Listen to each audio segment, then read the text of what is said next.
Chapter 15, in which is given a faithful portraiture of two distinguished persons, and an accurate description of a public breakfast in their house and grounds, which public breakfast leads to the recognition of an old acquaintance, and the commencement of another chapter. Mr. Pickwick's conscience had been somewhat reproaching him for his recent neglect of his friends at the Peacock, and he was just on the point of walking forth in quest of them on the third morning after the election had terminated, when his faithful valet put into his hand a card on which was engraved the following inscription: Mrs. Leo Hunter, the Den Eatanswill. "Person's a-waitin'," said Sam epigrammatically. "Does the person want me, Sam?" inquired Mr. Pickwick. "He wants you particular, and no one else'll do, as the devil's private secretary said when he fetched away Dr. Faustus," replied Mr. Weller. "He? Is it a gentleman?" said Mr. Pickwick. "A very good imitation of one, if he ain't," replied Mr. Weller. "But this is a lady's card," said Mr. Pickwick. "Given me by a gentleman, howsoever," replied Sam, "and he's a-waitin' in the drawing-room. Said he'd rather wait all day than not see you." Mr. Pickwick, on hearing this determination, descended to the drawing-room, where sat a grave man, who started up on his entrance and said, with an air of profound respect, "Mr. Pickwick, I presume?" "The same." "Allow me, sir, the honor of grasping your hand." "Permit me, sir, to shake it," said the grave man. "Certainly," said Mr. Pickwick. The stranger shook the extended hand and then continued. "We have heard of your fame, sir. The noise of your antiquarian discussion has reached the ears of Mrs. Leo Hunter, my wife, sir. I am Mr. Leo Hunter."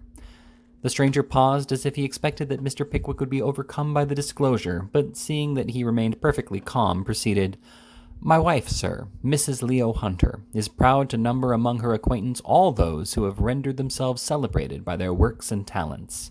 Permit me, sir, to place in a conspicuous part of the list the name of Mr. Pickwick, and his brother members of the club that derive its name from him." "I shall be extremely happy to make the acquaintance of such a lady, sir," replied Mr. Pickwick. "You shall make it, sir," said the grave man. "Tomorrow morning, sir, we give a public breakfast, a fête champêtre, to a great number of those who have rendered themselves celebrated by their works and talents. Permit Mrs. Leo Hunter, sir, to have the gratification of seeing you at the Den." "With great pleasure," replied Mr. Pickwick. "Mrs. Leo Hunter has many of these breakfasts, sir," resumed the new acquaintance. "Feasts of reason, sir, and flows of soul, as somebody who wrote a sonnet to Mrs. Leo Hunter on her breakfasts feelingly and originally observed." "Was he celebrated for his works and talents?" inquired Mr. Pickwick. "He was, sir," replied the grave man. "All Mrs. Leo Hunter's acquaintances are. It is her ambition, sir, to have no other acquaintance." "It is a very noble ambition," said Mr. Pickwick. "When I inform Mrs. Leo Hunter that remark fell from your lips, sir, she will indeed be proud," said the grave man. "You have a gentleman in your train who has produced some beautiful little poems, I think, sir." "My friend Mr. Snodgrass has a great taste for poetry," replied Mr. Pickwick. "So has Mrs. Leo Hunter, sir. She dotes on poetry, sir. She adores it. I may say that her whole soul and mind are wound up and entwined with it. She has produced some delightful pieces herself, sir. You may have met with her Ode to an Expiring Frog, sir." "I don't think I have," said Mr. Pickwick. "You astonish me, sir," said Mr. Leo Hunter. "It created an immense sensation. It was signed with an L and 8 stars, and appeared originally in a lady's magazine. It commenced, 'Can I view thee panting, lying on thy stomach without sighing? Can I unmoved see thee dying on a log, expiring frog?'" "Beautiful," said Mr. Pickwick. "Fine," said Mr. Leo Hunter. "So simple." "Very," said Mr. Pickwick. "The next verse is still more touching. Shall I repeat it?" "If you please," said Mr. Pickwick. "It runs thus," said the grave man, still more gravely. "Say, have friends in shape of boys, with wild halloo and brutal noise, hunted thee from marshy joys, with a dog, expiring frog?" "Finely expressed," said Mr. Pickwick. "All points, sir," said Mr. Leo Hunter, "but you shall hear Mrs. Leo Hunter repeat it. She can do justice to it, sir. She will repeat it in character, sir, tomorrow morning." "In character? As Minerva. But I forgot, it's a fancy dress déjeuner." "Dear me," said Mr. Pickwick, glancing at his own figure, "I can't possibly." "Can't, sir, can't," exclaimed Mr. Leo Hunter. "Solomon Lucas, the Jew in the High Street, has thousands of fancy dresses. Consider, sir, how many appropriate characters are open for your selection. Plato, Zeno, Epicurus, Pythagoras, all founders of clubs." "I know that," said Mr. Pickwick, "but as I cannot put myself in competition with those great men, I cannot presume to wear their dresses." The grave man considered deeply for a few seconds and then said, "On reflection, sir, I don't know whether it would not afford Mrs. Leo Hunter greater pleasure if her guest saw a gentleman of your celebrity in his own costume, rather than in an assumed one. I may venture to promise an exception in your case, sir. Yes, I am quite certain that on behalf of Mrs. Leo Hunter, I may venture to do so." "In that case," said Mr. Pickwick, "I shall have great pleasure in coming." "But I waste your time, sir," said the grave man, as if suddenly recollecting himself. "I know its value, sir. I will not detain you. I may tell Mrs. Leo Hunter, then, that she may confidently expect you and your distinguished friends? Good morning, sir. I am proud to have beheld so eminent a personage. Not a step, sir. Not a word." And without giving Mr. Pickwick time to offer remonstrance or denial, Mr. Leo Hunter stalked gravely away. Mr. Pickwick took up his hat and repaired to the Peacock, but Mr. Winkle had conveyed the intelligence of the fancy ball there before him. "Mrs. Potts going," were the first words with which he saluted his leader.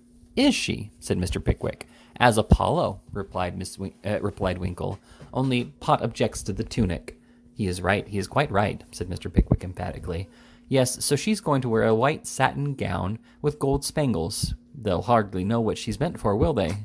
inquired Mr. Snodgrass. "Of course they will," replied Mr. Winkle indignantly. "They'll see her lyre, won't they?" "True, I forgot that," said Mr. Snodgrass. "I shall go as a bandit," interposed Mr. Tupman. "What?" said Mr. Pickwick with a sudden start. "As a bandit," repeated Mr. Tupman mildly. "You don't mean to say," said Mr. Pickwick, gazing with solemn sternness at his friend, "you don't mean to say, Mr. Tupman, that it is your intention to put yourself into a green velvet jacket with a 2-inch tail?" "Such is my intention, sir," replied Mr. Tupman warmly. "And why not, sir?" "Because, sir," said Mr. Pickwick, considerably excited, "because you are too old, sir." "Too old?" exclaimed Mr. Tupman. "And if any further ground of objection be wanting," continued Mr. Pickwick, "you are too fat, sir." "Sir," said Mr. Tupman, his face suffused with a crimson glow, "this is an insult." "Sir," replied Mr. Pickwick in the same tone, "it is not half the insult to you that your appearance in my presence in a green velvet jacket with a 2-inch tail would be to me." "Sir," said Mr. Tupman, "you're a fellow."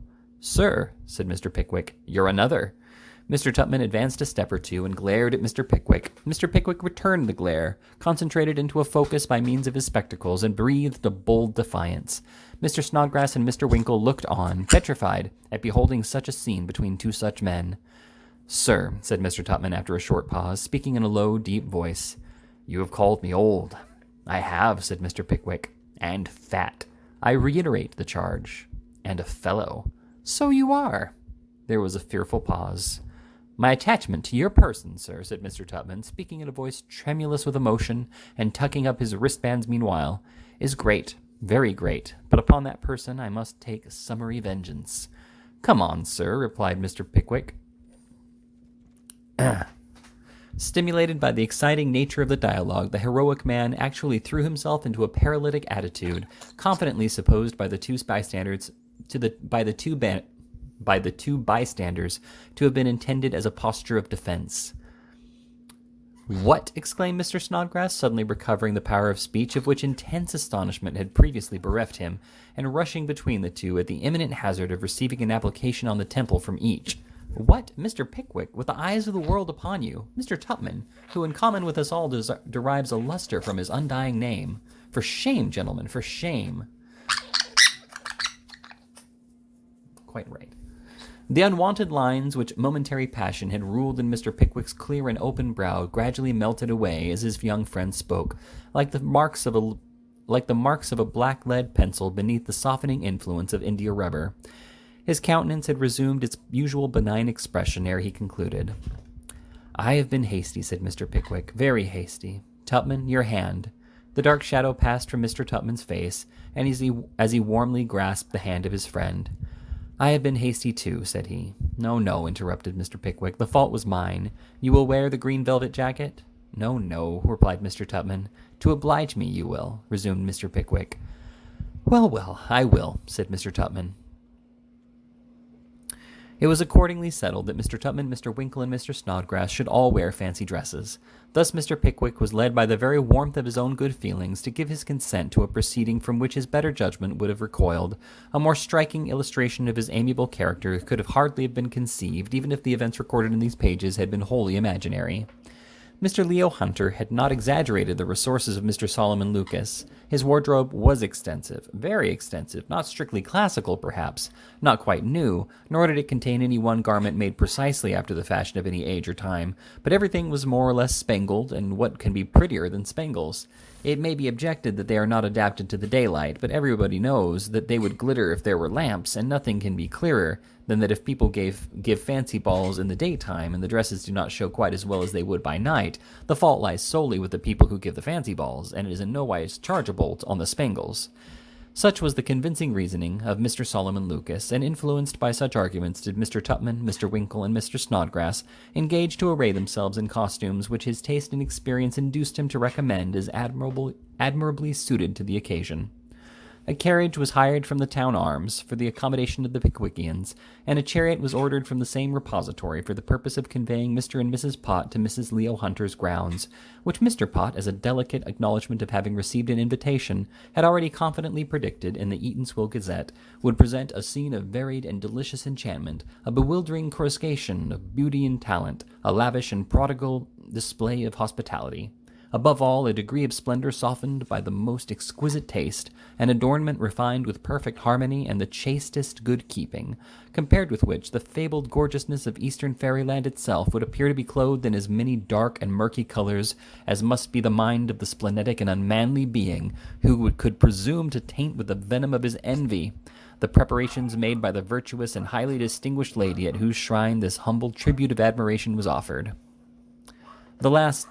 This last was a piece of biting sarcasm against the Independent, who, in consequence of not having been invited at all, had been through 4 numbers affecting to sneer at the whole affair in his very largest type, with all the adjectives in capital letters.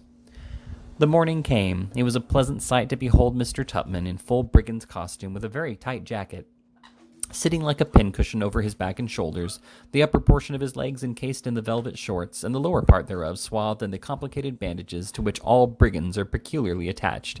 It was pleasing to see his open and ingenuous countenance, well mustachioed and corked, looking out from an open shirt collar, and to contemplate the sugar-loaf hat, decorated with ribbons of all colors, which he was compelled to carry on his knee, inasmuch as no known conveyance with a top to it would admit of any man's carrying it between his head and the roof. Equally humorous and agreeable was the appearance of Mr. Snodgrass in blue satin trunks and cloak, white silk tights and shoes, and Grecian helmet, which everybody knows, and if they do not, Mr. Solomon Lucas did, to have been the regular, authentic, everyday costume of a troubadour, from the earliest ages down to the time of their final disappearance from the face of the earth. All this was pleasant, but this was as nothing compared with the shouting of the populace when the carriage drew up behind Mr. Pott's chariot, which chariot itself drew up at Mr. Pott's door, which door itself opened and displayed the great Pott, accoutred as a Russian officer of justice, with a tremendous knout in his hand, tastefully typical of the stern and mighty power of the Eatanswill Gazette and the fearful lashings it bestowed on public offenders. "Bravo!" shouted Mr. Tupman and Mr. Snodgrass from the passage when they beheld the walking allegory. "Bravo!" Mr. Pickwick was heard to exclaim from the passage. "Hoorah, Pott!" shouted the populace. Amid these salutations, Mr. Pott, smiling with that kind of bland dignity which sufficiently testified that he felt his power and knew how to exert it, got into the chariot. Then there emerged from the house Mrs. Pott, who would have looked very like Apollo if she hadn't had a gown on, conducted by Mr. Winkle, who, in his light red coat, could not possibly have been mistaken for anything but a sportsman, if he had not borne an equal resemblance to a general postman. Last of all came Mr. Pickwick, which the boys applauded as loud as anybody, probably under the impression that his tights and gaiters were some remnants of the Dark Ages, and then the 2 vehicles proceeded towards Mrs. Leo Hunter's, Mr. Weller, who was to assist in waiting, being stationed on the box of that in which his master was seated. Every one of the men, women, boys, girls, and babies who were assembled to see the visitors in their fancy dresses screamed with delight and ecstasy when Mr. Pickwick, with the brigand on one arm and the troubadour on the other, walked solemnly up the entrance. Never were such shouts heard as those which greeted Mr. Tupman's efforts to fix the sugar-loaf hat on his head by way of entering the garden in style. The preparations were on the most delightful scale, fully realizing the prophetic Pott's anticipations about the gorgeousness of Eastern fairyland, and at once affording a sufficient contradiction to the malignant statements of the reptile Independent. The grounds were more than an acre and a quarter in extent, and they were filled with people. Never was such a blaze of beauty and fashion and literature. There was the young lady who did the poetry in the Eatanswill Gazette in the garb of a sultana, leaning upon the arm of the young gentleman who did the review department, and who was appropriately habited in a field marshal's uniform, the boots excepted. There were hosts of these geniuses, and any reasonable person would have thought it honor enough to meet them. But more than these, there were half a dozen lions from London, authors, real authors, who had written whole books and printed them afterwards. And here you might see them walking about, like ordinary men, smiling and talking, and talking pretty considerable nonsense too, no doubt with the benign intention of rendering themselves intelligible to the common people around them. Moreover, there was a band of music in pasteboard caps, four-somethinging singers in the costume of their country, and a dozen hired waiters in the costume of their country, and very dirty costume too. And above all, there was Mrs. Leo Hunter in the character of Minerva, receiving the company and overflowing with pride and gratification at the notion of having called such distinguished individuals together. "Mr. Pickwick, ma'am," said a servant, as that gentleman approached the presiding goddess with his hat in his hand and the brigand and troubadour on either arm. "What? Where?" exclaimed Mrs. Leo Hunter, starting up in an affected rapture of surprise. "Here," said Mr. Pickwick. "Is it possible that I have really the gratification of beholding Mr. Pickwick himself?" ejaculated Mrs. Leo Hunter. "No other, ma'am," replied Mr. Pickwick, bowing very low. "Permit me to introduce my friends, Mr. Tupman, Mr. Winkle, Mr. Snodgrass, to the authoress of The Expiring Frog." Very few people but those who have tried it know what a difficult process it is to bow in green velvet smalls and a tight jacket and high-crowned hat, or in blue satin trunks and white silks, or knee cords and top boots that were never made for the wearer, and have been fixed upon him without the remotest reference to the comparative dimensions of himself and the suit. Never were such distortions as Mr. Tupman's frame underwent in his efforts to appear easy and graceful. Never was such ingenious posturing as his fancy-dressed friends exhibited. "Mr. Pickwick," said Mrs. Leo Hunter, "I must make you promise not to stir from my side the whole day. There are hundreds of people here that I must positively introduce you to." "You are very kind, ma'am," said Mr. Pickwick. "In the first place, here are my little girls. I'd almost forgotten them," said Minerva, carelessly pointing towards a couple of full-grown young ladies, of whom one might be about 20 and the other a year or two older, and who were dressed in very juvenile costumes. Whether to make them look young or their mamma younger, Mr. Pickwick does not distinctly inform us. "They are very beautiful," said Mr. Pickwick, as the juveniles turned away after being presented. "They are very like their mamma, sir," said Mr. Pott majestically. "Oh, you naughty man," exclaimed Mrs. Leo Hunter, playfully tapping the editor's arm with her fan. Minerva with a fan. "Why now, my dear Mrs. Hunter," said Mr. Pott, who was a trumpeter and ordinary at the Den, "you know that when your picture was in the exhibition of the Royal Academy last year, everybody inquired whether it was intended for you or your youngest daughter, for you were so much alike that there was no telling the difference between you." "Well, and if they did, why need you repeat it before strangers?" said Mrs. Leo Hunter, bestowing another tap on the slumbering lion of the Eatanswill Gazette. "Count, screamed Mrs. Leo Hunter to a well-whiskered individual in a foreign uniform who was passing by. "Ah, you want me?" said the Count, turning back. "I want to introduce two very clever people to each other," said Mrs. Leo Hunter. "Mr. Pickwick, I have great pleasure in introducing you to Count Smorltork," she added in a hurried whisper to Mr. Pickwick, "the famous foreigner gathering materials for his great work on England. Count Smorltork, Mr. Pickwick." Mr. Pickwick saluted the Count with all the reverence due to so great a man, and the Count drew forth a set of tablets. "What you say, Mrs. Hunt?" inquired the Count, smiling graciously on the gratified Mrs. Leo Hunter. "Pigvig or Bigvig, what you call lawyer, eh? I see, that is it. Bigvig." And the Count was proceeding to enter Mr. Pickwick in his tablets, as a gentleman of a long robe, who derived his name from the profession to which he belonged, when Mrs. Leo Hunter interposed. "No, Count," said the lady. "Pickwick." Ah, I see," replied the Count. "Peak. Christian name, Weeks. Surname. Good, very good. Peak Weeks. How you do, Weeks?" "Quite well, I thank you," replied Mr. Pickwick with all his usual affability. "How have you been long in England?" "Long, very long time. Fortnight, more." "Do you stay here long?" "1 week." "You will have enough to do," said Mr. Pickwick, smiling, "to gather all the materials you want in that time." "Ah, they are gathered," said the Count. "Indeed," said Mr. Pickwick. They are here, added the Count, tapping his forehead significantly. Large book at home, full of notes, music, picture, science, poetry, politics, all things. The word politics, sir, said Mr. Pickwick, comprises in itself a difficult study of no inconsiderable magnitude. Ah, said the Count, drawing out the tablets again. Very good. Fine words to begin a chapter. Chapter 47, Politics. The word politics surprises by himself. And down went Mr. Pickwick's remark in Count Smorltork's tablets, with such variations and additions as the Count's exuberant fancy suggested, or his imperfect knowledge of the language occasioned. Count, said Mrs. Leo Hunter. Mrs. Hunt, replied the Count. This is Mr. Snodgrass, a friend of Mr. Pickwick's, and a poet. Stop, exclaimed the Count, bringing out the tablets once more. Head, poetry, chapter, literary friends, name, Snowgrass. Very good. Introduced to Snowgrass, great poet, friend of Pickwick's, by Mrs. Hunt, which wrote other sweet poem. What is that name? Fog, perspiring fog. Very good indeed. And the Count put up his tablets, and with sundry bows and acknowledgments walked away, thoroughly satisfied that he had made the most important and valuable additions to his stock of information. Wonderful man, Count Smorltork, said Mrs. Leo Hunter. Sound philosopher, said Mr. Pott. Clear-headed, strong-minded person, added Mr. Snodgrass.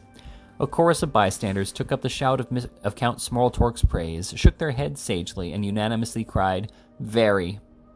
As the enthusiasm in Count Smorltork's favor ran very high, his praises might have been sung until the end of the festivities, if the four-something-een strangers had not ranged themselves in front of a small apple tree to look picturesque, and commenced singing their national songs, which appeared by no means difficult of execution, inasmuch as the grand secret seemed to be that three of the something-een singers would grunt, while the fourth howled. This interesting performance having concluded amidst the loud plaudits of the whole company, a boy forthwith proceeded to entangle himself with the rails of a chair, and to jump over it, and crawl under it, and fall down with it, and do everything but sit upon it, and then to make a cravat of his legs, and tie them round his neck, and then to illustrate the ease with which a human being can be made to look like a magnified toad, all which feats yielded high delight and satisfaction to the assembled spectators. After which the voice of Mrs. Pott was heard to chirp faintly forth something which courtesy interpreted into a song, which was all very classical and strictly in character, because Apollo was himself a composer, and composers can very seldom sing their own music, or anybody else's either. This was succeeded by Mrs. Leo Hunter's recitation of her far-famed Ode to an Expiring Frog, which was encored once, and would have been encored twice, if the major part of the guests, who thought it was high time to get something to eat, had not said that it was perfectly shameful to take advantage of Mrs. Hunter's good nature. So although Mrs. Leo Hunter professed her perfect willingness to recite the ode again, her kind and considerable friends wouldn't hear of it on any account, and the refreshment room being thrown open, all the people who had ever been there before scrambled in with all possible dispatch, Mrs. Leo Hunter's usual course of proceedings being to issue cards for 100 and breakfast for 50, or in other words, to feed only the very particular lions and let the smaller animals take care of themselves. Where is Mr. Pott? Said Mrs. Leo Hunter as she placed the aforesaid lions around her. Here I am, said the editor from the remotest end of the room, far beyond all hope of food unless something was done for him by the hostess. Won't you come up here? Ah, pray don't mind him, said Mrs. Pott in the most obliging voice. You give yourself a great deal of unnecessary trouble, Mrs. Hunter. You'll do very well there, won't you, dear? Certainly, love, replied the unhappy Pott with a grim smile. Alas for the knout. The nervous arm that wielded it with such a gigantic force on public characters was paralyzed beneath the glance of the imperious Mrs. Pott. Mrs. Leo Hunter looked round her in triumph. Count Smorltork was busily engaged in taking notes of the contents of the dishes. Mr. Tupman was doing the honors of the lobster salad to several lionesses with a degree of grace which no brigand ever exhibited before. Mr. Snodgrass, having cut out the young gentleman who cut up the books for the Eatanswill Gazette, was engaged in an impassioned argument with the young lady who did the poetry. And Mr. Pickwick was making himself universally agreeable. Nothing seemed wanting to render the select circle complete, when Mr. Leo Hunter, whose department on these occasions was to stand about in doorways and talk to the less important people, suddenly called out, "My dear, here's Mr. Charles Fitzmarshall." "Oh, dear," said Mrs. Leo Hunter. How anxiously I've been expecting him. Pray make room to let Mr. Fitzmarshall pass." "Tell Mr. Fitzmarshall, my dear, to come up to me directly, to be scolded for coming so late." "Coming, my dear ma'am," cried a voice, "as quick as I can. Crowds of people, full room, hard work, very." Mr. Pickwick's knife and fork fell from his hand. He stared across the table at Mr. Tupman, who had dropped his knife and fork and was looking as if he were about to sink into the ground without further notice. "Ah," cried the voice, as its owner pushed his way among the last 25 Turks, officers, cavaliers, and Charles II that remained between him and the table. "Regular mangle. Baker's patent. Not a crease in my coat after all this squeezing. Might have got up my linen as I came along. Not a bad idea, that. Queer thing to have it mangled when it's upon one, though. Trying process, very." With these broken words, a young man dressed as a naval officer made his way up to the table and presented to the astonished Pickwickians the identical form and features of Mr. Alfred Jingle. The offender had barely time to take Mrs. Leo Hunter's proffered hand when his eyes encountered the indignant orbs of Mr. Pickwick. "Hullo," said Jingle. "Quite forgot. No directions to postilion. Give him at once. Back in a minute." "The servant, or Mr. Hunter, will do it in a moment, Mr. Fitzmarshall," said Mrs. Leo Hunter. No, I'll do it. Shan't be long. Back in no time," replied Jingle. With these words he disappeared among the crowd. "Will you allow me to ask you, ma'am," said the excited Mr. Pickwick, rising from his seat, "who that young man is and where he resides?" "He is a gentleman of fortune, Mr. Pickwick," said Mrs. Leo Hunter, "to whom I very much want to introduce you. The Count will be delighted with him." Yes, said Mr. Pickwick hastily. "His residence is at present at the Angel at Bury." "At Bury? At Bury St. Edmunds, not many miles from here. But dear me, Mr. Pickwick, you are not going to leave us? Surely, Mr. Pickwick, you cannot think of going so soon." But long before Mrs. Leo Hunter had finished speaking, Mr. Pickwick had plunged through the throng and reached the garden, whither he was shortly afterwards joined by Mr. Tupman, who had followed his friend closely. "It's of no use," said Mr. Tupman. "He is gone." "I know it," said Mr. Pickwick, "and I will follow him." "Follow him? Where?" inquired Mr. Tupman. "To the Angel at Bury," replied Mr. Pickwick, speaking very quickly. "How do we know whom he is deceiving there? He deceived a worthy man once, and we were the most innocent cause. He shall not do it again if I can help it. I'll expose him, Sam. Where's my servant?" "I'll expose him. Sam, where's my servant?" "Here you are, sir," said Mr. Weller, emerging from a sequestered spot where he had been engaging in discussing a bottle of Madeira, which he had abstracted from the breakfast table an hour or two before. "Here's your servant, sir, proud of the title, as the living skeleton said. Then they showed him. "Follow me instantly," said Mr. Pickwick. "Tupman, if I stay at Bury, you can join me there when I write. Till then, goodbye." Remonstrances were useless. Mr. Pickwick was roused, and his mind was made up. Mr. Tupman returned to his companions, and in another hour had drowned all present recollection of Mr. Alfred Jingle or Mr. Charles Fitzmarshall in an exhilarating quadrille and a bottle of champagne. By that time, Mr. Pickwick and Miss Sam Weller, perched on the outside of a stagecoach, were every succeeding minute placing a less and less distance between themselves and the good old town of Bury St. Edmunds.